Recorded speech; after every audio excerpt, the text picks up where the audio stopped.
Okay, so I'm nearing the end of this pink and black quilt project that I said I would repair because it was previously made.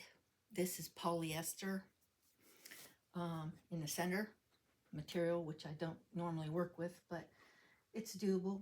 And then I added 2 cotton borders, a black and a pink, to go with it to finish it off. I am a couple rows from being done. I'm knotting most of it. I'm quilting in the stitching in the ditch along my borders, and I'm also going around these corner blocks, these little triangles around the edges. So this is what I've gotten done so far.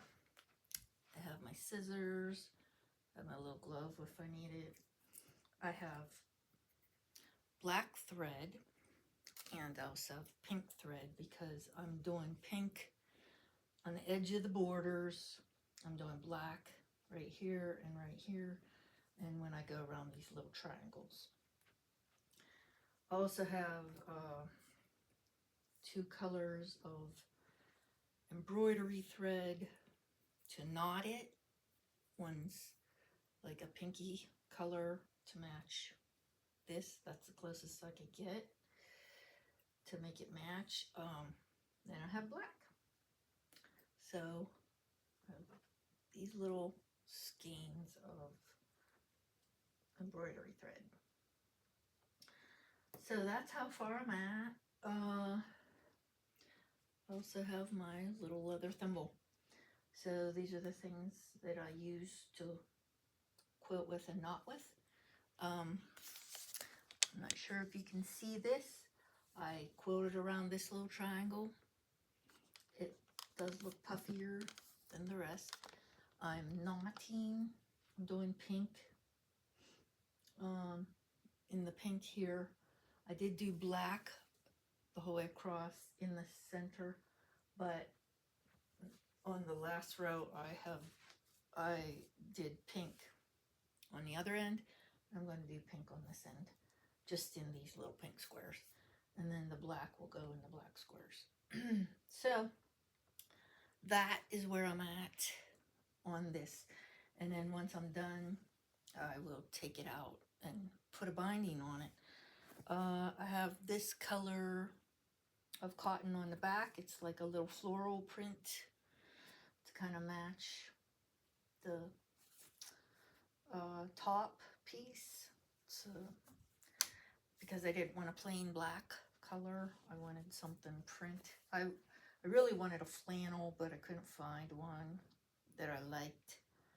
So that's why I got smooth cotton. So, yeah, I'm gonna try to get this finished up, and then I will bind it.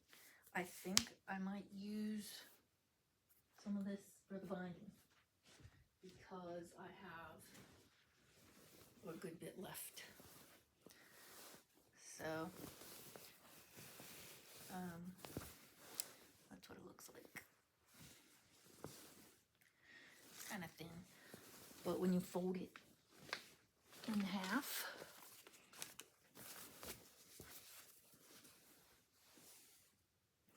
it does a trick. So I am going to keep working at that. I think I might have to do these blocks from this side, and then I will try to move my chair over here and do the last row from this side. So that's what I'm going to do, I think. I'm going to try to position my camera so that you can see. All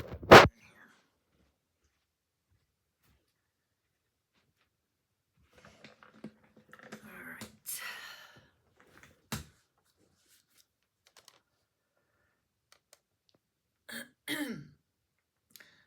mean to be the focal point. I just want you guys to see what's in my quilt, what I'm doing here. Now, this is considered a 9-patch quilt. You can see the 9 patches. And then you have your plain block. Usually, when I make quilts, my plain block is actually white, cream, or a solid color of some sort. But this has a print in it, which, you know, it's not a big deal, but also I'm not quilting it, I'm just knotting it. So if you put a print in it, then it just makes it more interesting and colorful. Okay, so since this is a 9-patch and I'm putting a knot in each of these little blocks, I'm going to put 9 knots also in this little patch. So I'm going to start over here, try to do the center of each one.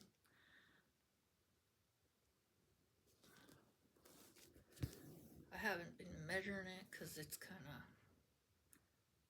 eyeball in the center of the block. So I leave extra so that I have more room to tie it, because sometimes I have a hard time tying shorter pieces. So I am leaving more of a thread. Some people can do it on a shorter piece of thread. I can't, and I hate to make myself struggle if I don't have to.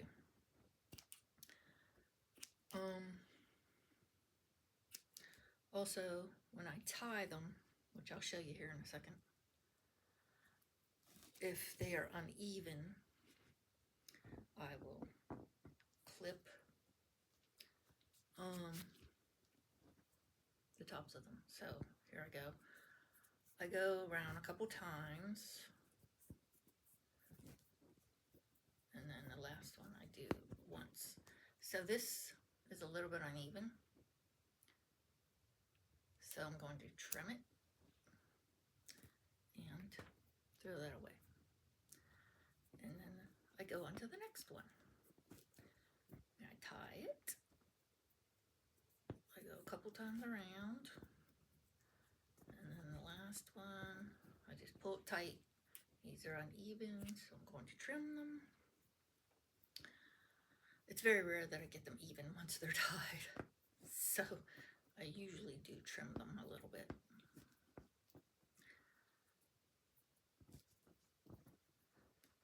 See?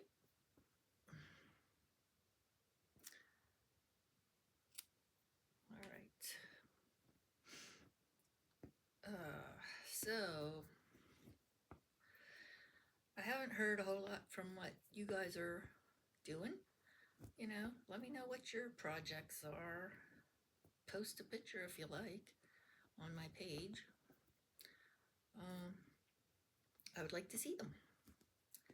I enjoy seeing other people's projects. Okay, so I haven't been on here for a few weeks. It's been kind of hectic, a lot of things going on.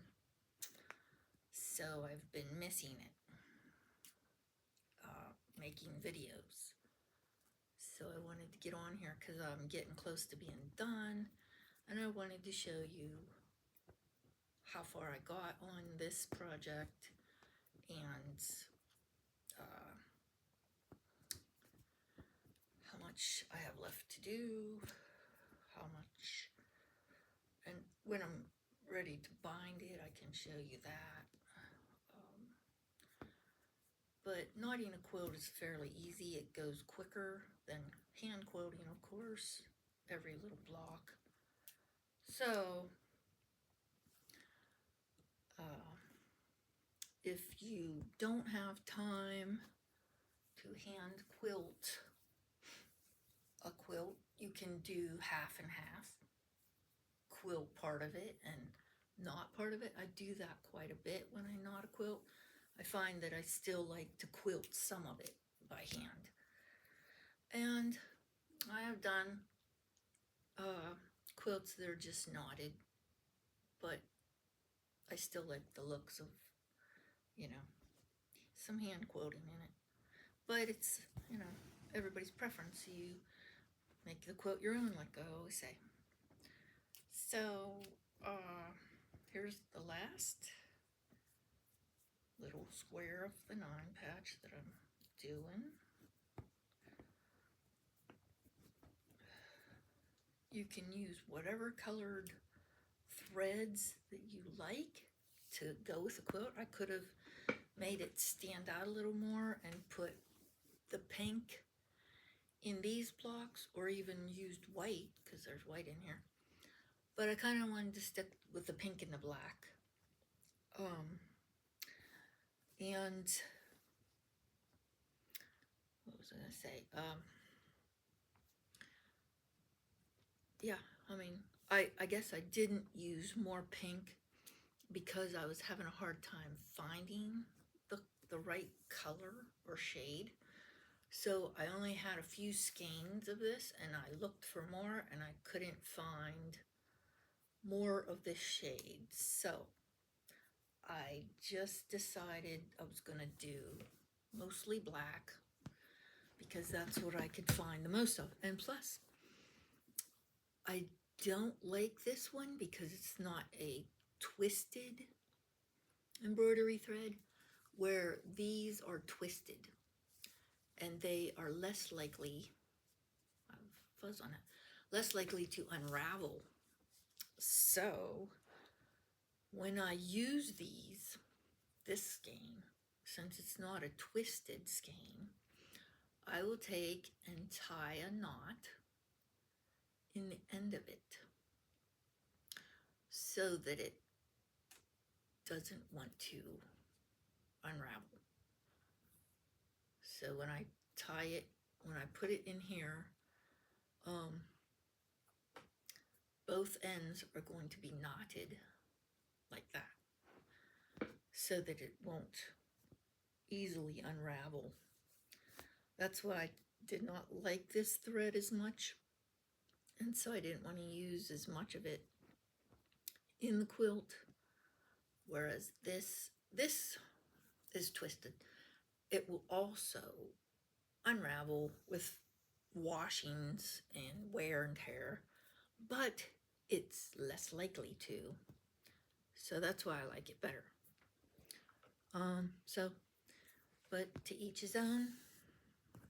But sometimes, you know, you might not be aware of that, that some of the embroidery threads are not twisted because they're made for different projects, you know. So, but it's up to you, however you want to do your quilt. Okay, so I guess I am going to end my video here, and I will see you guys next time on my YouTube channel. You guys keep quilting and have fun doing it, and we'll see you next time. All right, bye.